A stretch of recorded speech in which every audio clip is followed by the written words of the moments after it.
Buenas noches, bienvenidos y bienvenidas. Esto es Sin Lugar para los Débiles.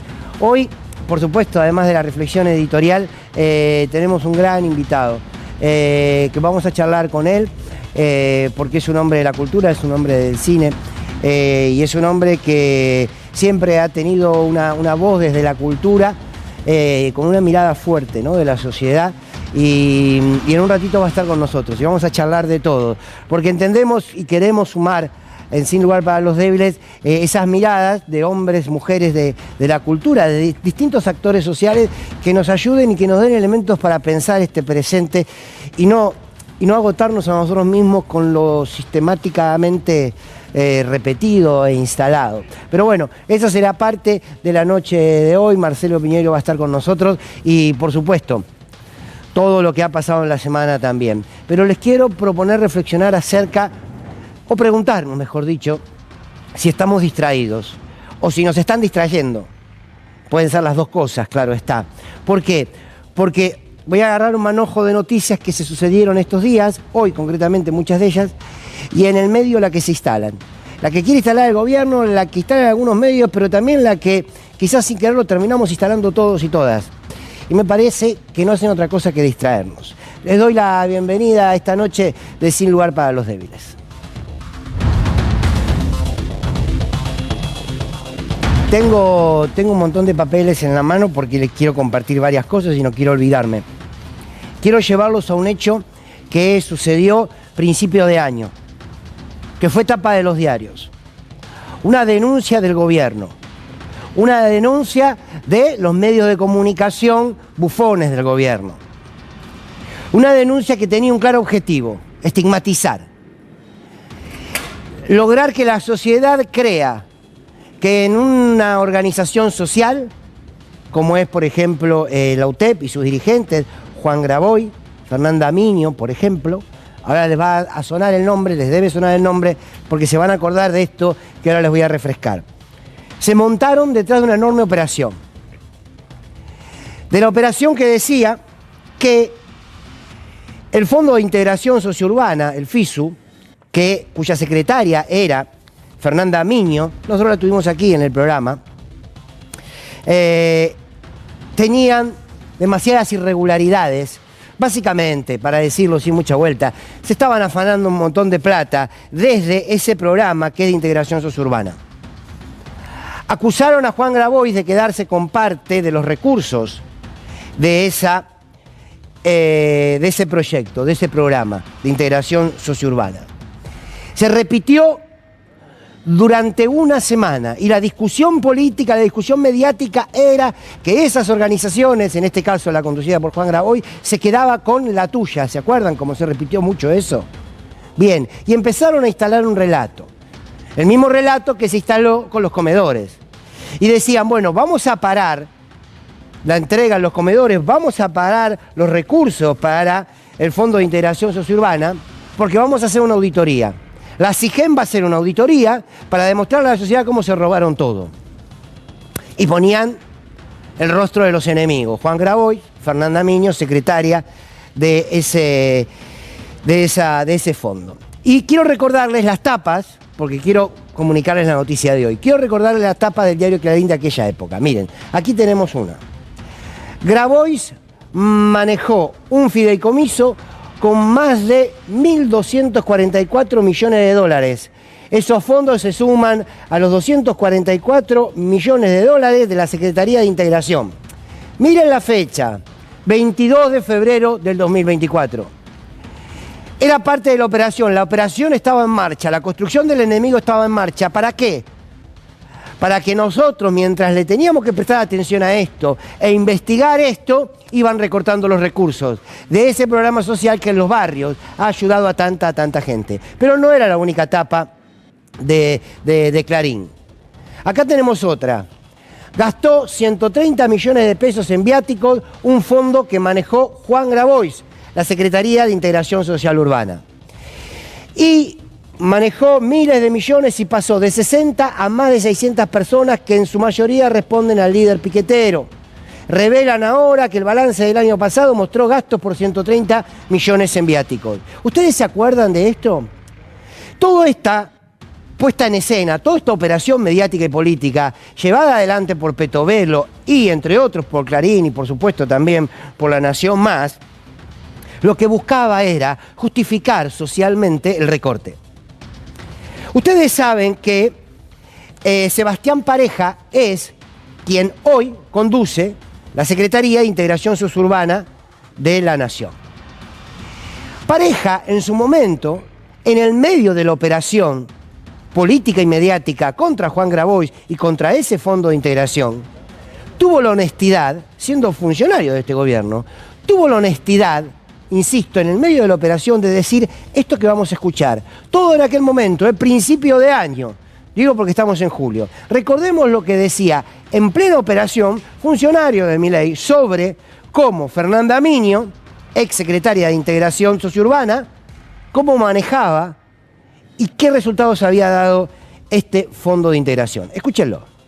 Es que aún así el resultado efectivo a los barrios populares llegaba. Esto, en este poco tiempo que llevo yo, he hablado con algunos intendentes de distintos signos políticos y hasta ahora no he encontrado a ninguno quejándose de las virtudes de esta secretaría, ¿no? Y lo que pasa es que, Sebastián, con confianza se lo digo, ¿qué intendente va a decir, salvo alguno crítico del kirchnerismo, qué intendente le va a decir que no llegaba la plata si eran parte de esto? Sí, pero digo, yo estoy ahí, digo, me imagino lo siguiente, me imagino algún intendente de algún signo político contrario a justamente a Miño o al gobierno que se fue, que tranquilamente podría hacer pie en eso y decir, che, la verdad que yo no fui beneficiado por la Secretaría, estuve apartado del sistema, o aún recibiendo alguna obra, la verdad que estuvo muy dirigida, y la verdad que no lo encontré aún.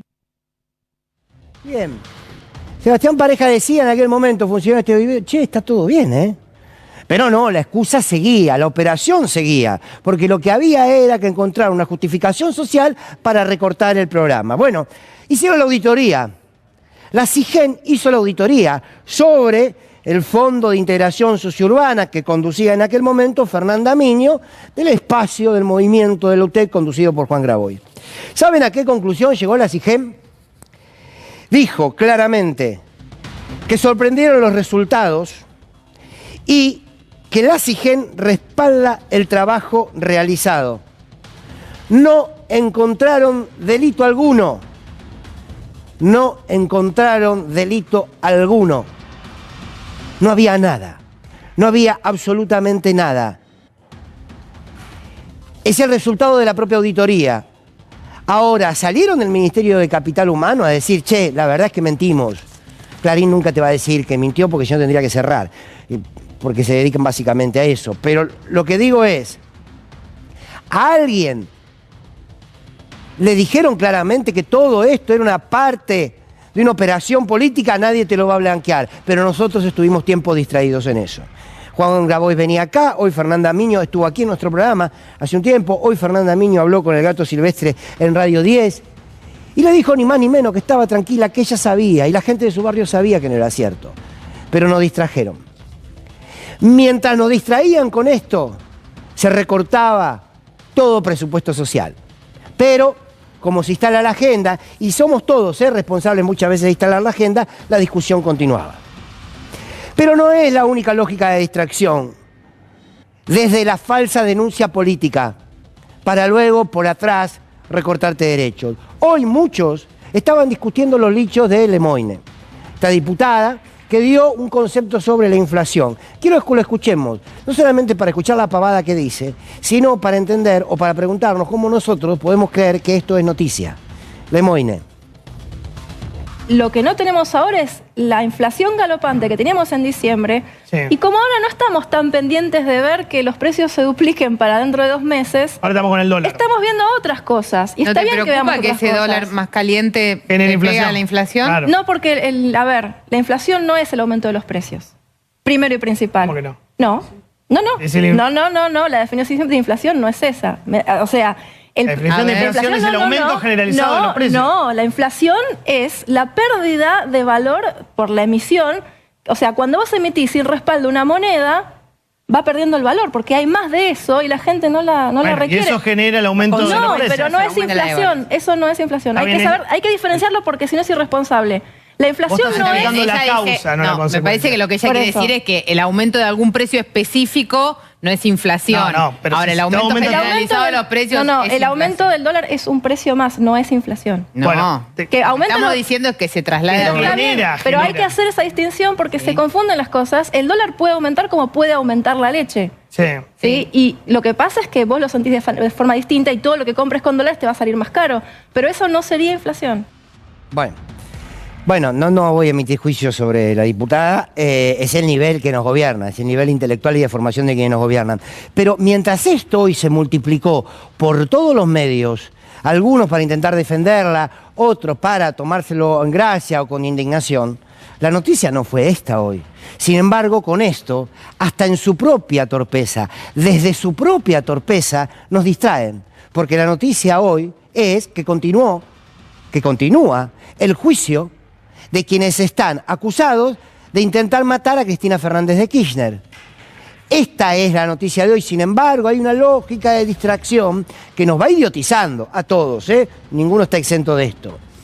Y parece que la discusión termina siendo la pavada que puede decir una diputada, cuando lo que deberíamos estar discutiendo como país es qué está pasando con quienes están sentados en el banquillo de acusados por intentar matar a Cristina Kirchner. Sabemos que están los tres más visibles, ¿no? Lo decíamos el otro día. Todo lo que está detrás del atentado, nadie se lo pregunta, la justicia tampoco, lamentablemente. Milman, beso desde acá, no sabemos, estuvo sentado el otro día en diputado, nadie le pregunta nada.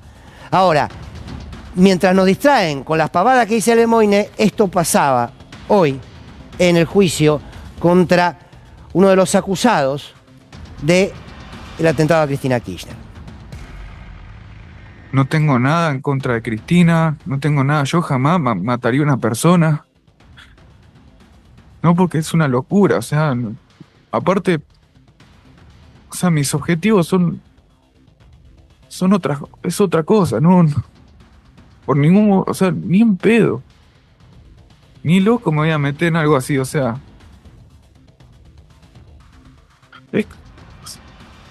Es por lógica que son chistes, o sea, son jodas que hice, o sea, es por lógica, porque yo en ningún momento le pasé un arma a ella, en ningún momento le di un arma a nadie, yo nunca tuve un arma en mi mano, nunca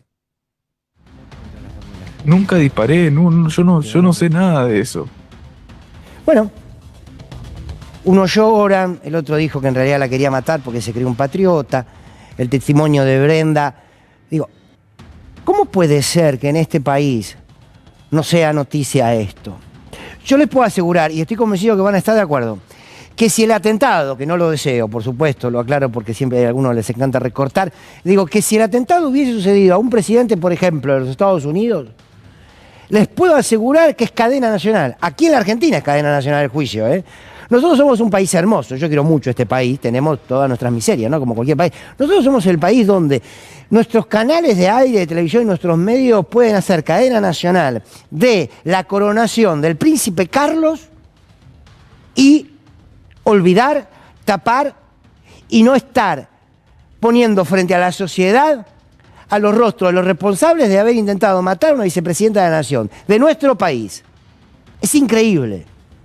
Pero es mecanismo de distracción. Ya lo decía Noam Chomsky, ese gran pensador norteamericano, ¿no? El mecanismo de distracción, mecanismo del poder mediático y político para que discutamos cualquier cosa. Bien, hay muchos titulares que distraen. Venimos discutiendo hace 2 o 3 días el dólar blue. Y yo voy a decir lo mismo sobre el dólar blue que he dicho en el gobierno de Alberto Fernández, en el gobierno de Cristina Kirchner. Los que pueden mover el dólar blue juegan políticamente a través del dólar blue. Y cuando se les lo disparan a propósito, y no como explican los economistas, no, el dólar blue subió porque la gente salió rápidamente a comprar muchos dólares. Entonces, no puede comprar nadie dólares, salvo los 10 de siempre, no puede comprar nadie. Un pequeño ahorro, algunos, que no modifica esos números. Pero mientras nosotros discutimos el dólar blue, que insisto, es un mecanismo por el cual un sector del mercado busca desestabilizar a los gobiernos. busca marcarle la agenda económica a los gobiernos, a cualquiera, al de Cristina, al de Macri, al de Alberto o al de Milei, lo digo con todos. Ahora, mientras nosotros estamos viendo si el dólar se dispara o no, el dólar blue si se dispara o no, mientras tanto, la realidad es que se cae el consumo, se cae la industria, se cae la producción, cierran las pymes y la Argentina está en un punto de quiebre económico que no sé cuál va a ser la resultante final. Pero hoy hablaba el economista de Pablo, que no es precisamente un hombre que viene del PC ruso, no.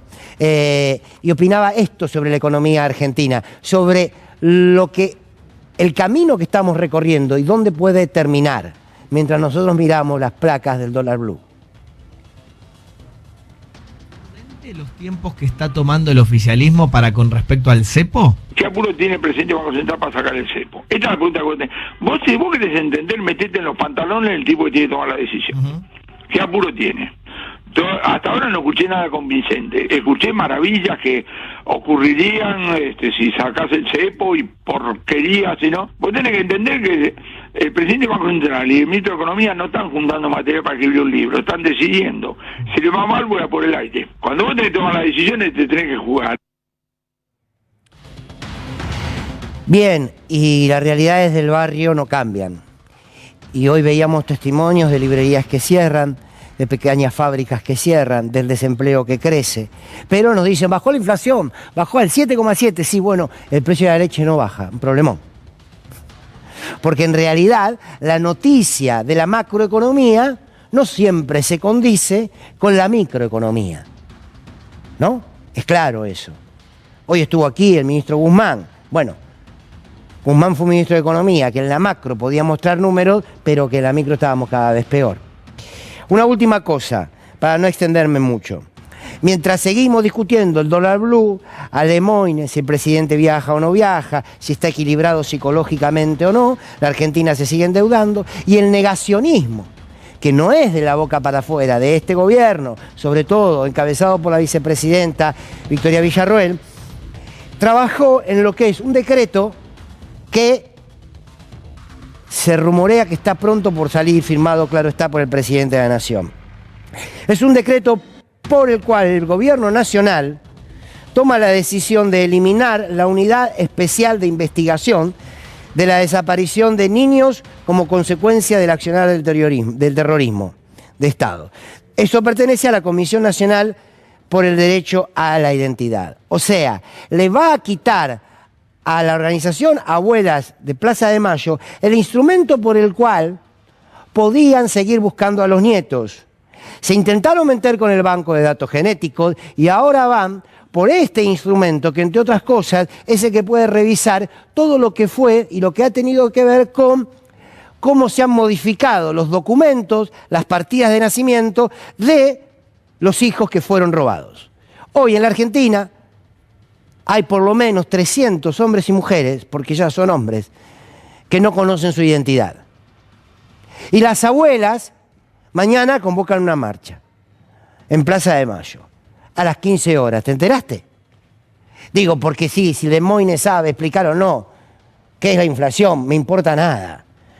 Porque mientras tanto nos van comiendo las bases propias de la democracia y andamos distraídos. A veces todos, y somos parte, sin quererlo a veces de eso, estamos discutiendo las grandes marquesinas. Estamos todos parados en la puerta de los teatros viendo las marquesinas y discutimos las marquesinas.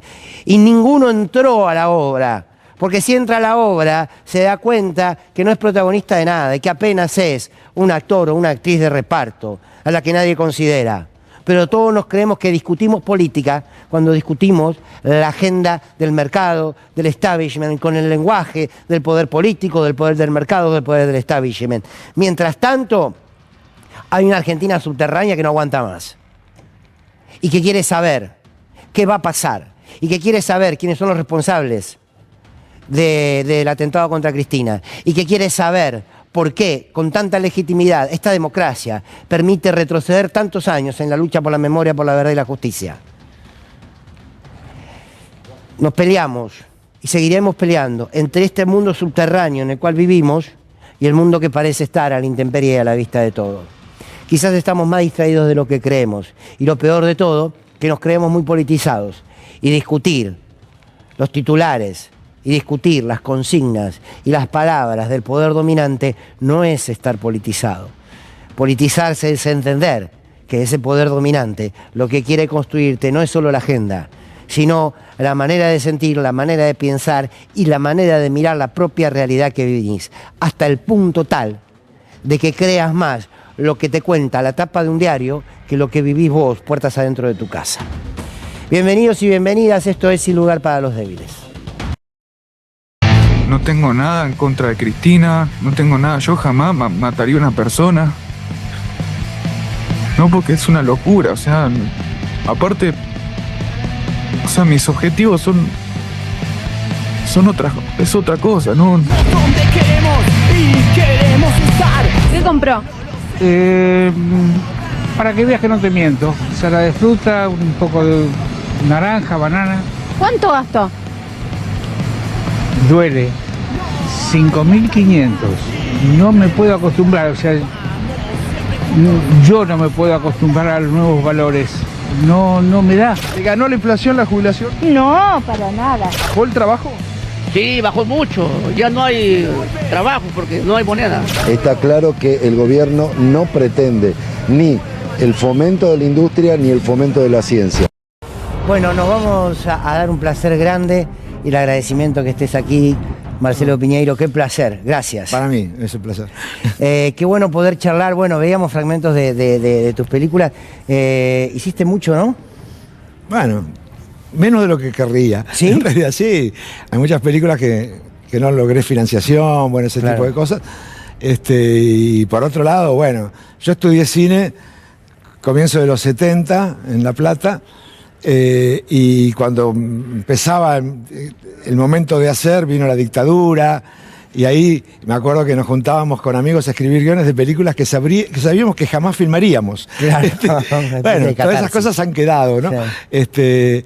Pero estoy muy contento con lo que pude hacer, estoy muy contento con lo hecho y con haberlo podido hacer, sí, que no es poco. Que no es poco.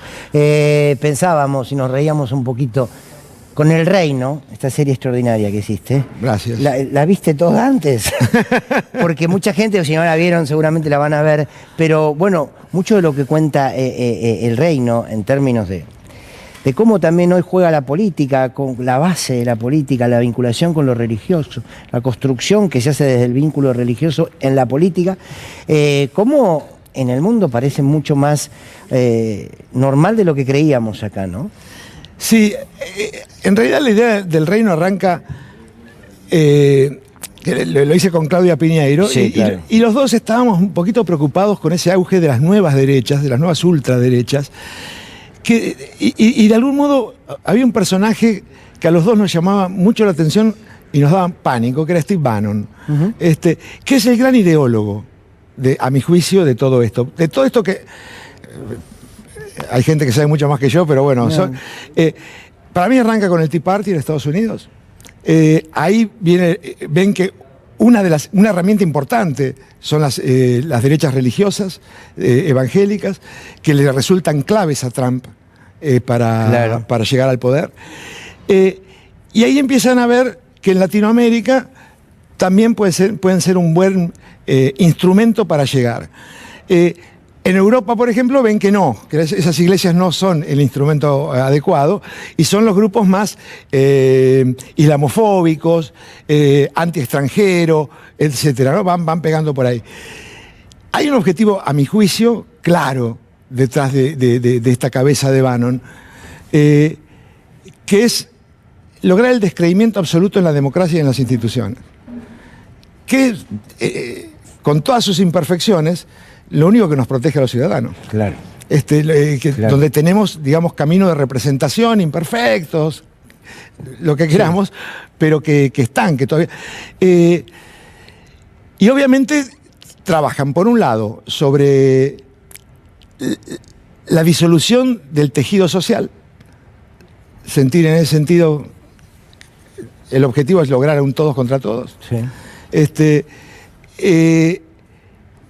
el descreimiento total en todo, o sea, hacer las instituciones, la justicia, la política, esencialmente la política, que sin duda ayuda, digamos, o sea, pero sigue siendo, con todos sus menos, el único modo que tenemos de defendernos. Claramente también, yo creo que todo esto es en simultáneo a que va cambiando la configuración del poder internacional.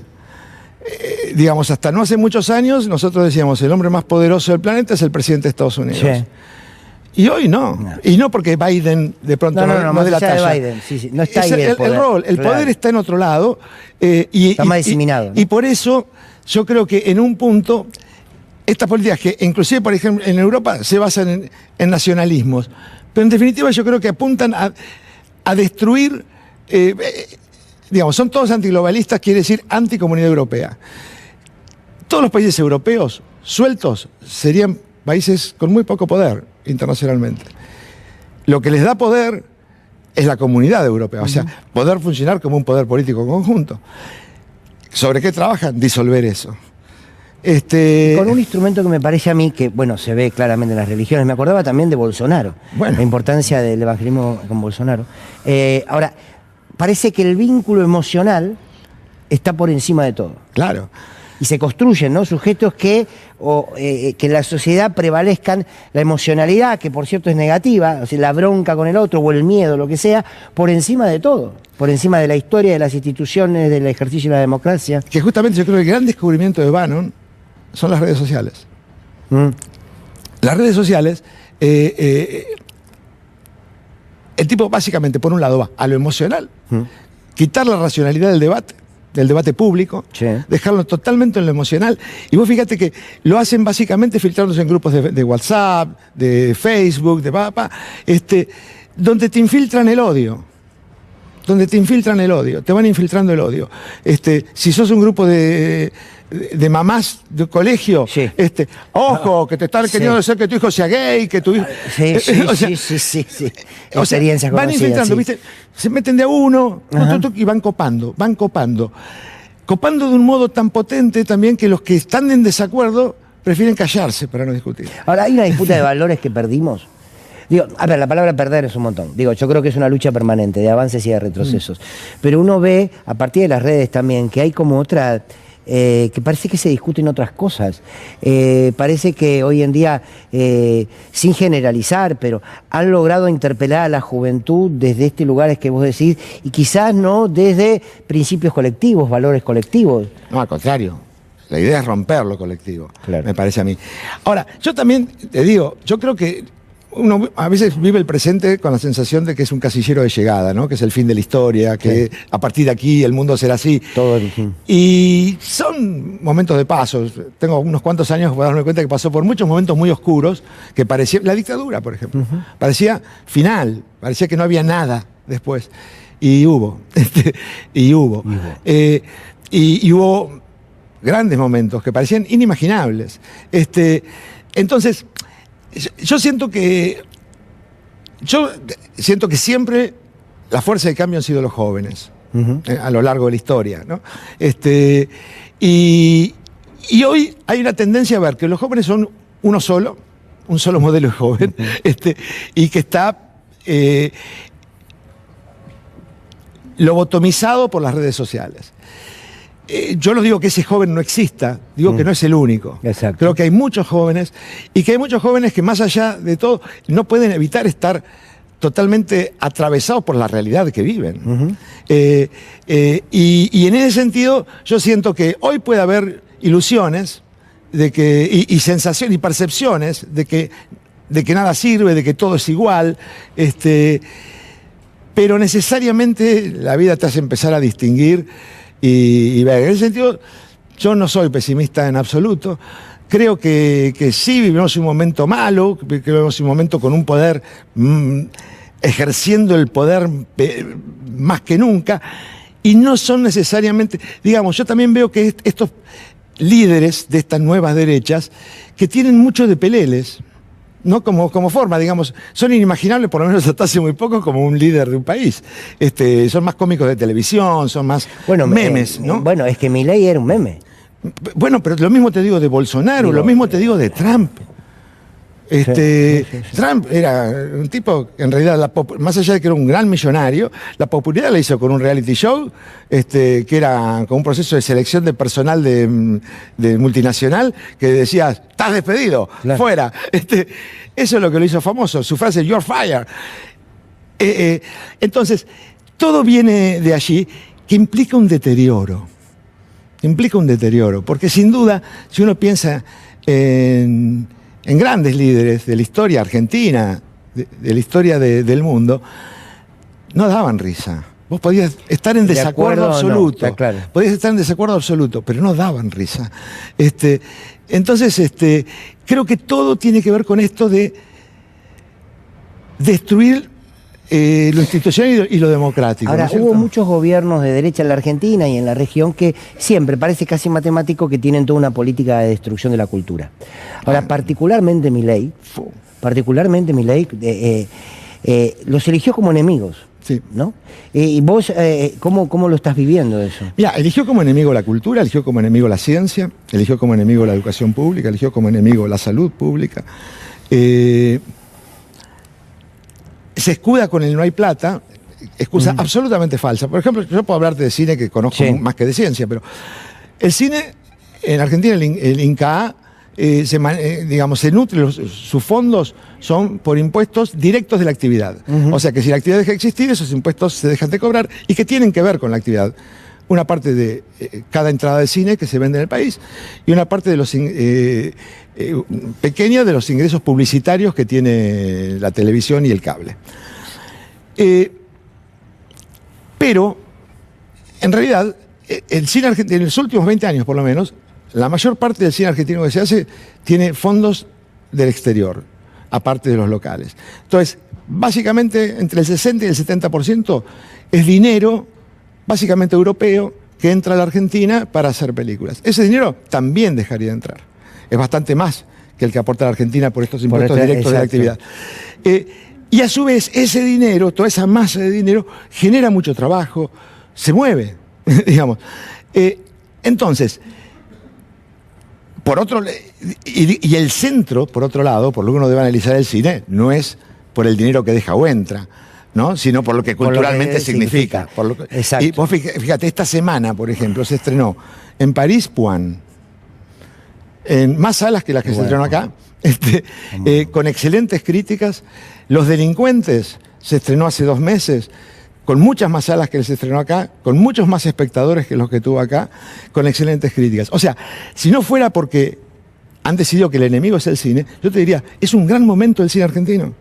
Mirá. El cine argentino está estrenando ya en estos últimos años, habitualmente en los principales países del mundo, en la cartelera comercial. Te interrumpo, la quiero sumar a Abigail. Buenas noches, Abi, querida. Buenas noches, Fer, ¿cómo va? Hola, Marcelo. Nos cuentes un poco cómo ha sido en estos 6 meses el recorte del gobierno, lo que tiene que ver con la cultura, con el cine particularmente. Bueno, la verdad que enorme, porque la embestida que tiene es sumamente grande. Más allá de considerar que los trabajos en el Inca no son necesarios para nada, también desconoce esto que decía recién Marcelo, la importancia que tiene la industria puertas afuera de la Argentina. Y cuando hablamos de esto, por ejemplo, tenemos que ir directamente a los despidos. Y acá te traje un destacado que tiene mucho que ver, que habla de los números, que a veces son muy fríos, pero que de todas maneras les reflejan, representan, obviamente, esto. Bueno, fíjate, despidos masivos en el INCA y cambios en los programas federales de cine. El Instituto Nacional de Cine y Artes Audiovisuales, eso es el INCA, ha anunciado la desvinculación de 20 trabajadores adicionales. Recordemos que en primero fueron 254, pasaron a 265, ahora 20 más. Todo esto tiene que ver con trabajadores, jefaturas, gerencias y demás. Bueno, entrarán en efecto el 31 de julio. A partir de este mes ya muchos quedan completamente afuera. Afecta tanto a empleados contratados como a aquellos en planta transitoria y también permanente. Otra de las luchas que tenía este gobierno, que era no querer pasar a planta permanente para ahorrar, que esa es la palabra fundamental. Y te digo este número para que te sorprenda, 29 empleados. 29, nada. Ahora, esto también que decía Marcelo es importante porque la industria del cine en la Argentina tuvo muchos grandes crecimientos, en este caso desde el 2011, Marcelo que me corrige en todo caso, hasta el 2015, Después, obviamente, llegó el macrismo que vuelve a hacer esta embestida y a partir del 2019, cuando retoma Alberto Fernández con la esperanza de poder generar un empuje a la industria del cine, bueno, cayó la pandemia, se paró todo también. Y eso nunca pudo volver a crecer la industria como correspondía. Esto está plasmado además también hasta en estudios, por ejemplo, comparativos del BRICS. Bien. ¿Puedo agregarte una sola cosita a esto que dice ella? Sí.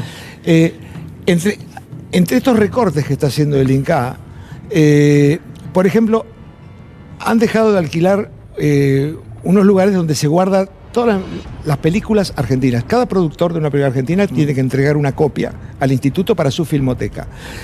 Está toda nuestra memoria audiovisual. Han decidido dejar de pagar esos alquileres, que están acondicionados, por otro lado, porque la película lo podés guardar en el living de tu casa porque se te arruina en 6 meses. A una temperatura determinada, una humedad determinada, etc.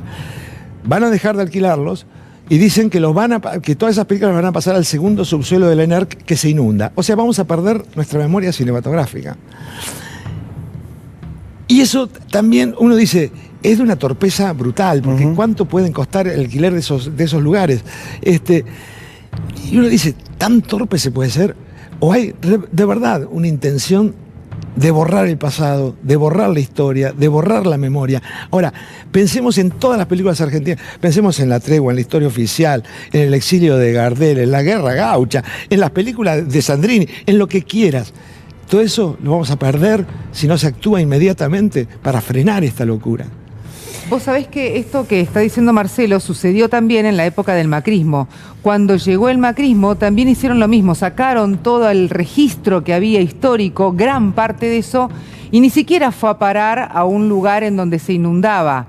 Se inundó directamente el subsuelo donde estaba y eso, todo eso que es valiosísimo, oro en polvo, fue a parar a un container. Vos decías algo... todo, pero algo que me quedó muy grabado, que decías, bueno, a veces tenemos esta lógica de creer que este es el casillero y que aquí está todo, ¿no? Yo lo sintetizo con decir, a veces creemos que todo empieza y acaba en nosotros y en el hoy, ¿no? Y saliendo de ese lugar y pensándonos en este recorrido histórico y de cara al futuro, cómo nos fue muy difícil a muchos creer que Milei podía llegar a ser presidente, y ahora nos cuesta a muchos pensar cómo se sale de lo que Milei ha instalado, todavía sin éxito definitivo, culturalmente, ¿no? ¿Cómo se sale en eso? Vos que sos, que ya te decís como una persona con esperanza. Es difícil sacar, como por ejemplo que todos los científicos, todos los artistas son ñoquis. Claro, sí es. O sea, parásitos que viven de la nuestra. Es falso, es absolutamente falso, pero está instalado. Por lo menos en un sector de la sociedad está instalado. ¿Cómo quitar eso? Y es difícil. ¿Cómo quitar del inconsciente colectivo todos los políticos son corruptos? Que es falso, que los hay, sí, pero claro, todos no lo son. Entonces, por otro lado, sí tenemos muchas cosas que no funcionan. Tenemos una justicia que no funciona. Claramente, yo, mirá, hice una película, Ceniza del Paraíso, durante el menemismo, para decir, ojo, que hay una corrupción en la justicia, y la justicia es clave en una sociedad. Pero la justicia es el árbitro, ¿no?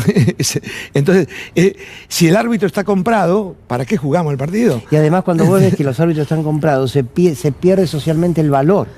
Exactamente. La justicia como valor. Exactamente, ¿no? Y es imprescindible. Entonces, eso que nos alarmaba en el 97 no ha parado de crecer. O sea, en ese sentido, el macrismo multiplicó.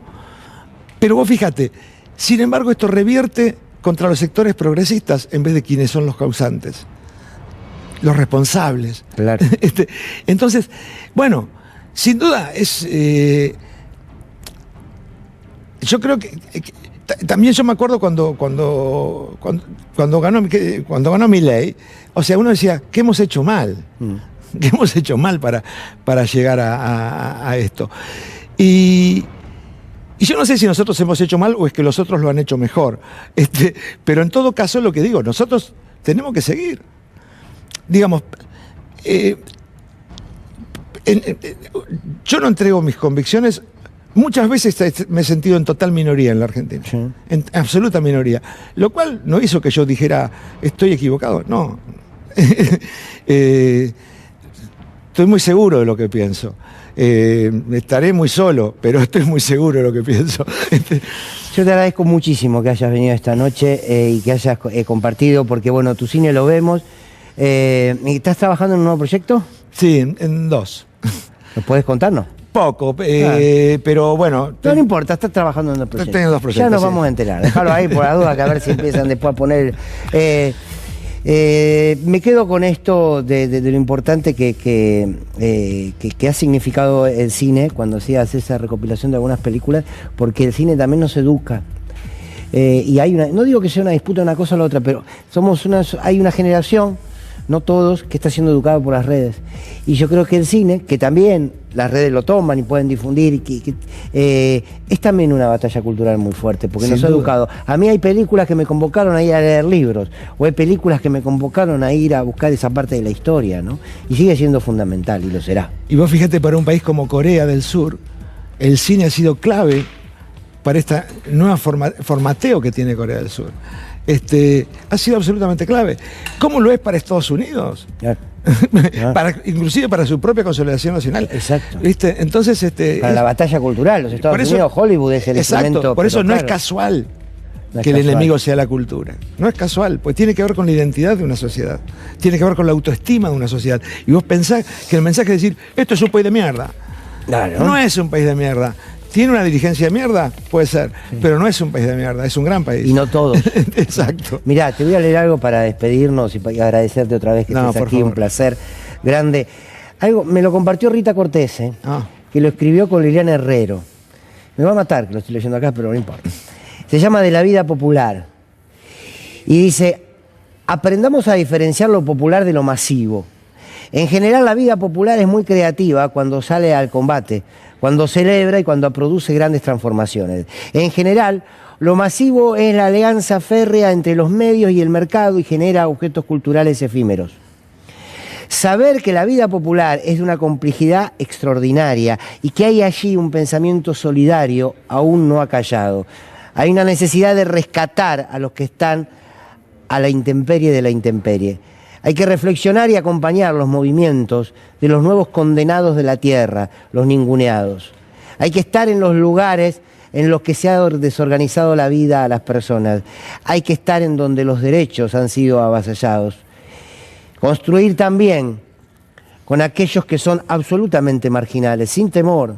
Nadie es marginal porque lo desee. Construir y pensar la política también participando activamente y no con los restos burocráticos y ritualizados de la política que están en todos los partidos. Bueno, esto maravilloso de Liliana Herrero y de Rita Cortés, que es mucho más grande, pero esto también, esta discusión también la da el cine, el arte. El poder sentarte vos a escribir una historia o a pensar una imagen o decir voy a contar esto que creo a través de esta historia determinada. Por eso me parece que es esto que vos marcás, ¿no? No es casual a dónde van, no. A tocar lo que van a tocar, ¿no?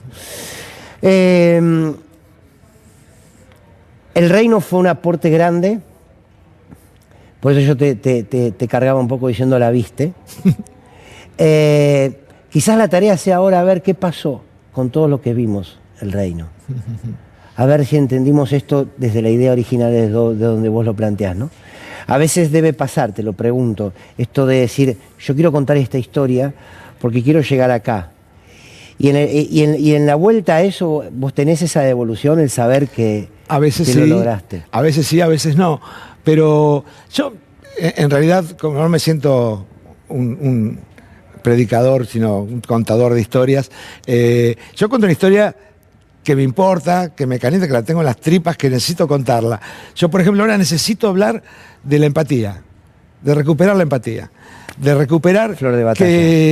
Y es la historia que quiero armar, que solo estoy perdido, y que necesita, y que nos han puesto en veredas de enfrente, y que en realidad no estamos en veredas de enfrente, estamos en la misma, y que nos necesitamos. Entonces, quiero contarlo así, quiero contarlo de un modo gozoso. No lo quiero contar flagelándonos. Bueno. Quiero contarlo gozoso, divertido, porque no podemos mirarnos como ellos quieren que nos miremos. Tenemos que mirarnos como somos. Y no somos horribles, todo lo contrario. Así que no somos horribles. Qué placer, gracias, muchas gracias. A vos, por che, venir. un placer. Y gracias, Avi, gracias, Abigail. Por favor, Fer. Gracias a Julián Capallo, que siempre nos está dando una mano. Y a todo el equipo. Nos encontramos mañana a las 11. Mañana es jueves, sí, mañana estamos. Mañana estamos. Mañana a las 11 si tienen ganas aquí en Sin Lugar para los Débiles.